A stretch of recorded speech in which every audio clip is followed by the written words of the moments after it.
Hi, welcome to my channel. ఈరోజైతే morning ఫ్రెష్గా మేము రెడీ అయిపోయి టెంపుల్ విజిటింగ్కి వెళ్ళామండి. అంటే వీరభద్రస్వామి టెంపుల్. ఇది వచ్చేసి వరంగల్ డిస్టిక్లో కొత్తకొండ విలేజ్లో ఉందండి.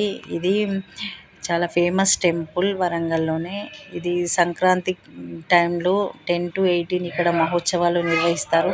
అంటే జాతర 1 month వరకు సాగుతుంది. కాకపోతే ఈ టైంలో మాత్రం చాలా పబ్లిక్ వస్తారు. అంటే మొక్కుకున్న మొక్కులను ఈ టైంలో తీర్చుకుంటారనమాట. గుడి మాత్రం చాలా పెద్దగా ఉంటుంది. చాలా పవర్ఫుల్ గుడి అండి. ఇక్కడ కనిపిస్తున్న గజస్తంభము మెయిన్ గజస్తంభము. 3 స్తంభాలు ఉంటాయండి. ఇక్కడ కోడే మొక్కు ఉన్న వాళ్ళు చాలామంది, అంటే వేములవాడలో కోడెను కట్టిస్తామని ఎలా మొక్కుకుంటారు, ఇక్కడ కూడా మొక్కుకుంటారు.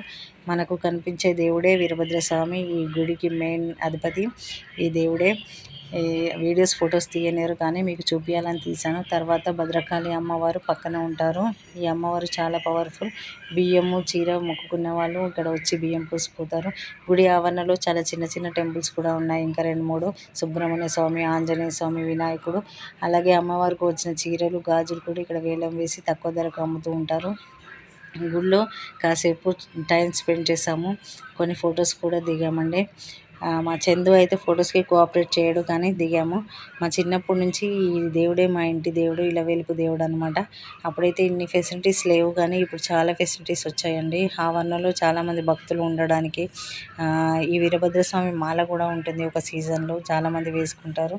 ఈ పండుగ 3 days అయితే ఇక్కడికి రావడానికి దర్శనం చేసుకోవడానికి వీలు ఉండదు. ఎందుకంటే వేలాది మంది భక్తులు వచ్చి డే అండ్ నైట్ మరీ లైన్లో నిల్చొని ఇక్కడ దర్శనం చేసుకొని వెళ్తారు. మేమైతే కనుమ అయిపోయింది కదా, ఇంకా కొంచెం రద్దీ తగ్గిందనేసి ఈరోజు దర్శనానికి వచ్చాము. కాసేపు అక్కడే కూర్చొని టైం స్పెండ్ చేసాము. ఆ తర్వాత కొన్ని ఫొటోస్ కూడా తీసుకున్నాము. చాలా ఆనందంగా అనిపించింది. చాలా రోజుల తర్వాత చిన్నప్పటి జ్ఞాపకాలన్నీ గుర్తుకొచ్చాయి. ఇక్కడైతే లడ్డు పులిహోర ప్రసాదం కూడా అమ్ముతున్నారండి. అది తీసేసుకొని అక్కడే కూర్చొని మేము తిన్నాము. గుడి ముందు ఎండింగ్ మొత్తం డిజైన్ ఒకసారి చూపిస్తున్నాను చూడండి, ఎంత పెద్దగా ఉందో గుడి. ఆ లోపలంతా చాలా ప్రశాంతంగా ఉంటుందండి.